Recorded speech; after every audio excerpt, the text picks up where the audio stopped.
हमारे आपके जीवन की कथा ही राम कथा है। जब घर में बालक का जन्म हो, रिश्तेदार भी आते हैं, मित्र भी आते हैं, संबंधी भी आते हैं, गुरु भी आते हैं, सभी लोग आते हैं। और यहाँ माता भगवती का अवतार हुआ, कोई साधारण नहीं। देवता लोग राजा हिमांचल के यहाँ आने लगे। राजा हिमांचल को बहुत बड़ी प्रसन्नता है। जितने लोग आते हैं सबकी सेवा करते हैं, मुंह मांगा देते हैं। क्या चाहिए देवताओं को, वो ले जाओ। राजा हिमांचल को नहीं देना पड़ता है, वो तो स्वयं आदिशक्ति पराम्बा भगवती जगत जननी अन्नपूर्णा है। जो मन में संकल्प करता है उसका पूरा हो जाता है। सभी लोग चले आते हैं, सबको महाराज हिमांचल जी दे रहे हैं। नारद जी ने देखा भीड़ ज्यादा है, अभी जाने में अच्छा नहीं। देवता लोग अपने अपने अनुसार वरदान को प्राप्त करके जब वापस गए तो सबसे बाद में देवऋषि नारद जी पधारे। देवऋषि नारद जी पधारे, राजा हिमांचल ने नारद जी का स्वागत किया। देखा भीड़ नहीं है, आसन पर बैठाया, पांव धोया, माता पार्वती को लाए और देवऋषि नारद जी को प्रणाम कराया। कहते हैं मैं जानता हूँ भगवान के 24 अवतार में से आप भी एक अवतार हैं, इसलिए मैं आपको प्रणाम करा। अच्छा, जब प्रणाम कराए, अब संसार के व्यवहार को देखें हम आप। जैसे देवऋषि नारद जी के पास पहुंचे तो राजा हिमांचल और मैया मैना ये दोनों देवऋषि से कहने लगे, आप तो त्रिकालज्ञ हैं, जो कुछ बीत गया, जो होने वाला है, जो हो रहा है, तीनों कालों को समझते हैं, देखते हैं, जानते हैं।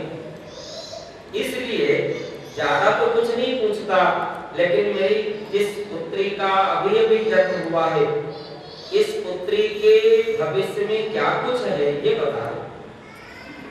आज भी इस समय जो जीवन जी रहे हैं, जो समय है, क्या कुछ कहें।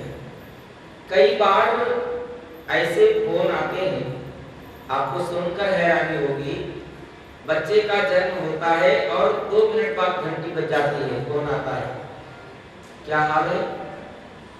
बड़ी कृपा है भगवान की, घर में बच्चे का जन्म हुआ, बहुत अच्छी बात है। कहाँ है? हॉस्पिटल में।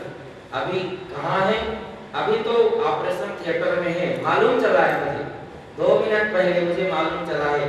आप जरा देख करके या किसी से पूछ करके कुछ बताओ, भविष्य कैसा है।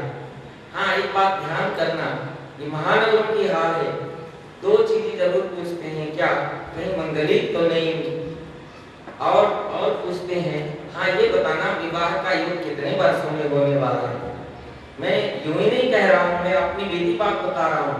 बहुत दिन नहीं बीतता, कुछ दिन बीतते हैं, 2 दिन 4 दिन बीतते हैं। ऐसे इतने सारे समाज में से जितने लोग हैं उनमें से ये महापुरुष बैठे हैं, तो मालूम होगा, देर नहीं लगता है, वहीं से पूछते हैं। तब ये राम कथा सुन करके मालूम चलता है कि राजा हिमांचल को भी इतनी जल्दी पड़ी थी। और हम लोग तो साधारण मनुष्य पूछ लेते हैं तो गलती क्या करते हैं। तो उन्होंने देवऋषि जी से कहा, बताओ मेरी बेटी के भाग्य में क्या लिखा है। नारद जी ने कहा अभी तो बहुत छोटी है। कहने लगे ना ना, बस बता के जाओ जल्दी से। अच्छा, एक बात और है, जो जिस विषय का जानकार है और वो मामला उसके सामने आ जाए, वो शांत रह जाए, क्या रह पाएगा? नहीं रह पाएगा, कुछ ना कुछ तो कहना चाहेगा। अब देवऋषि जानते तो हैं सब। देवऋषि जी को भी लगा दुनिया में किसी का एडवर्टाइज करना हो, प्रचार करना हो तो मैं कर देता हूँ। आज तो मेरी अपनी बारी है, अच्छे बड़े घर में आया हूँ, तो ना इनका कुछ काम कर दूं और इसके बाद मेरा प्रचार होगा, दुनिया के लोग जानेंगे। कि जो स्वयं साक्षात भगवती पराम्बा के हस्त रेखा देखना जानते हैं, जब नारद जी से पूछा है तो नारद जी माता पार्वती जी के हाथ को देखने लगे। और जब हाथ को देखने लगे, अब दूसरी व्यवस्था देखें आप, संसार में मैं और किसी की बात क्या करूं, अपने भरद्वाज जी और भी लोग हैं जो भी ज्योतिष से लोग जुड़े हैं, कभी शौक था मुझे भी ज्योतिष से जुड़े हैं। ज्योतिष की एक विशेषता है, ज्योतिष पढ़ाने के समय गुरुदेव एक बात बताते हैं, देखो जितनी अच्छी बात है वो पहले बता देना, जितनी अच्छी बात है वो पहले बता देना। बोले फिर तो बोले बाद में बहुत बड़ी विपत्ति भी हो तो उसे धीरे से छोटा बना करके और परोस देना।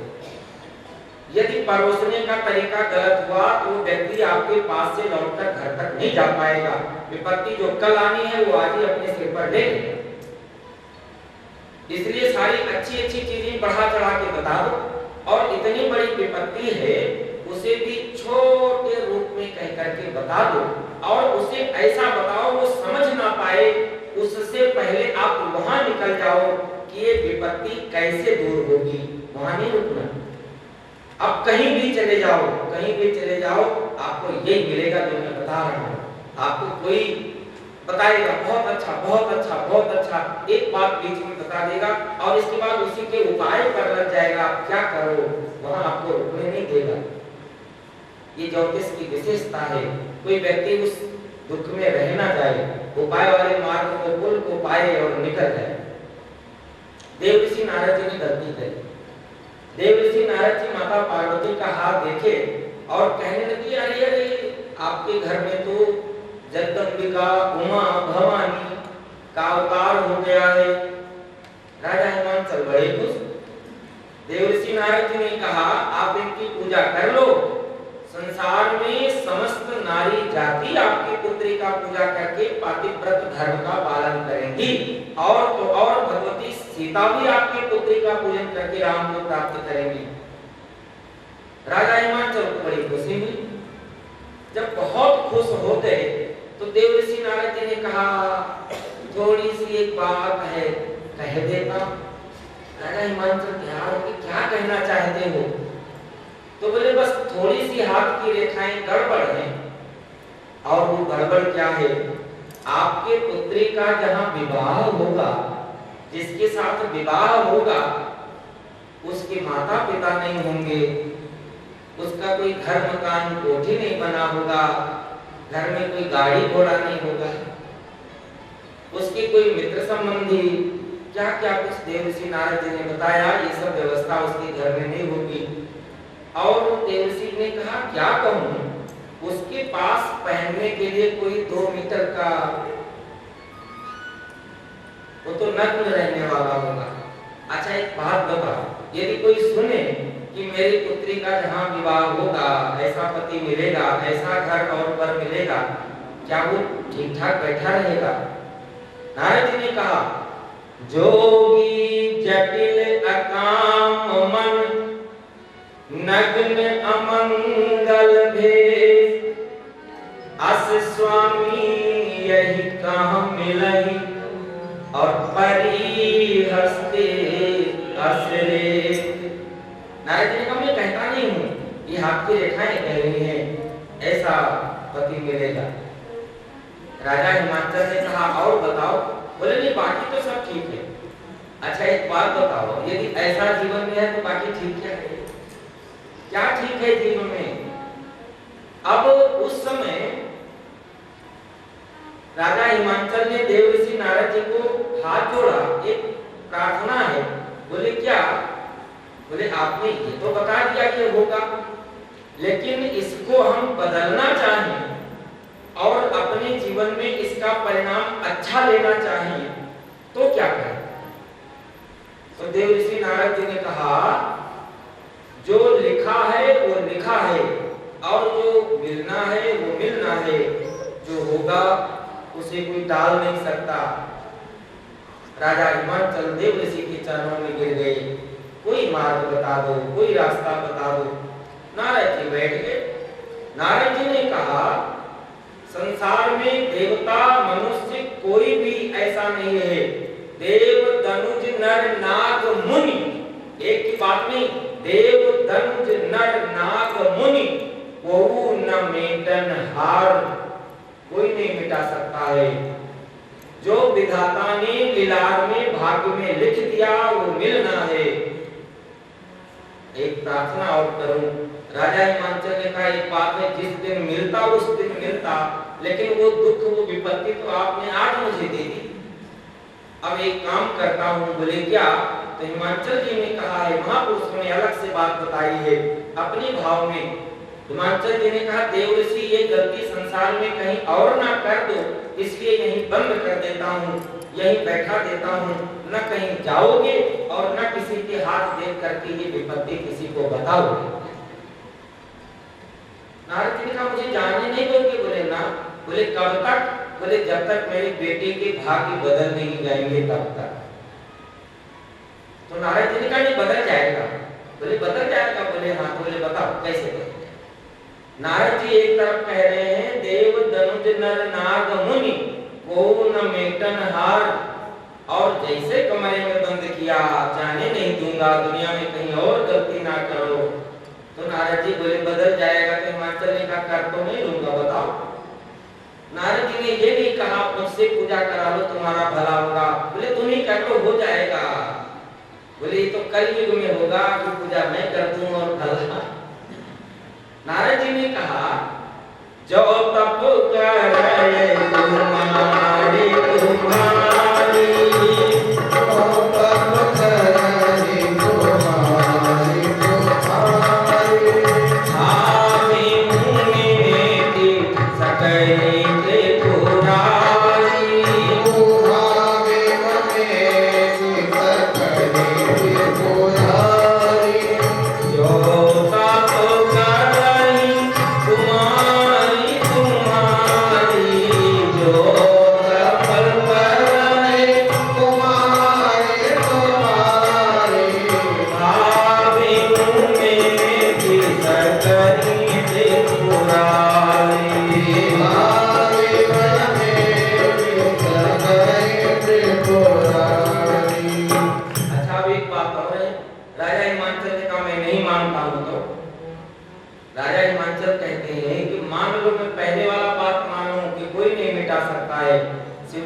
करने वाले नहीं। देवर्षि नारद जी ने कहा जो तप करे कुमारी तुम्हारी, यदि पार्वती जी तपस्या करें तो भावी हूँ भविष्य में क्या होने वाला है। भगवान शिव जी जो बुरा होने वाला है वो समाप्त कर देंगे और सब अच्छा अच्छा कर देंगे। अब राजा हिमांचल ने कहा मैं नहीं मानता। तो देवर्षि नारद जी ने कहा मान लो। बोले कैसे मानूं? बताओ किसके जीवन में अच्छा हुआ, कोई बात तो बताओ, तपस्या से किस किस का भला हुआ। तो देवर्षि नारद जी ने कही है, संत महापुरुषों ने और भी बात श्रेष्ठ बताई है। बोले क्या? नारद जी कहते हैं तपस्या के प्रभाव से ब्रह्मा जी सृष्टि की रचना करते हैं।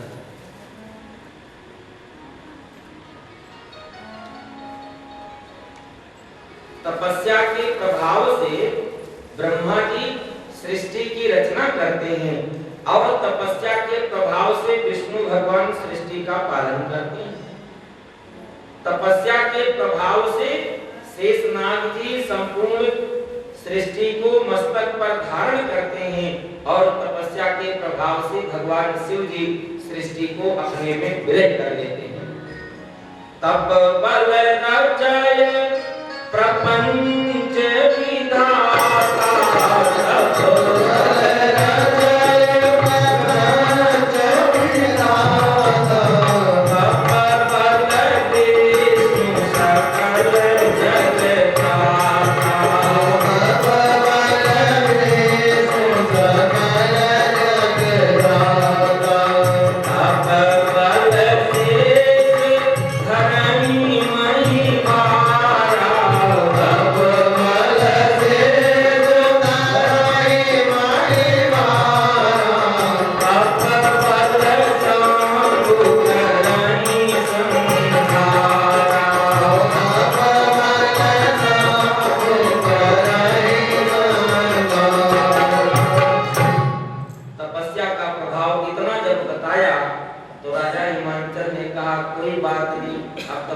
से। और सत्य यह है, राम कथा के माध्यम से भगवान शिव जी का चरित्र सुने और उस शिव जी के चरित्र में माता पार्वती जी अपने जीवन में तपस्या करने के लिए नारद जी का उपदेश लें, तपस्या करके भगवान शिव जी को प्राप्त करें। अभिप्राय, शिव जी कौन है? अजन्मा है। शिव जी कौन है? विश्वास है। हमें और आपको भी अपने जीवन में कुछ भी पाना है तब तपस्या के द्वारा मिल सकता है, तपस्या के द्वारा कोई वस्तु दुर्लभ नहीं।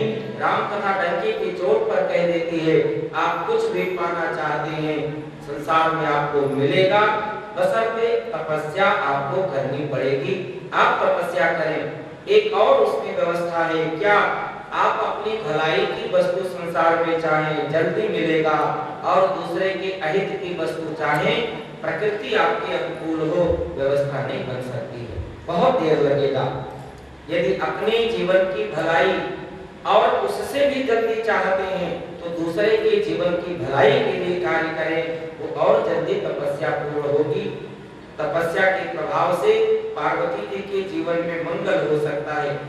अब राजा हिमांचल ने कहा, तपस्या पार्वती जी करेंगे तो होगा क्या? तो नारद जी ने कहा, होगा ये, जितना अवगुण बताया हूं कि उसके माता पिता नहीं होंगे, घर नहीं होगा, वस्त्र पहनता नहीं होगा, नग्न रहने वाला होगा, अमंगल वस्तु शरीर में धारण करता होगा, ऐसे देवता भगवान शिव जी हैं। और यदि माता पार्वती तपस्या करें तो शिव जी को माता पार्वती को भगवान शिव जी मिल जाएंगे। और जैसे ही भगवान शिव जी मिलेंगे तो जितना उनके जीवन की बुराई है वो अच्छाई बन जाएगी, बुराई सब समाप्त हो जाएगी। यह बात 3 लोग बैठकर सुन रहे हैं, राजा हिमांचल, मैया मैना और माता पार्वती। और जैसे ही मैया पार्वती ने ये बात सुनी है तो अंदर अंदर तो माँ पार्वती बोल पड़ी, सत्संग वाली नगरी चल रे मना, सत्संग वाली नगरी चल रे मना, सत्संग वाली नगरी चल रे मना, सत्संग वाली नगरी चल रे मना, सुख शांति का पल रे मना, सुख शांति का पल रे मना, सत्संग वाली नगरी चल रे मना, सत्संग वाली नगरी चल रे मना, सत्संग वाली नगरी चल रे मना।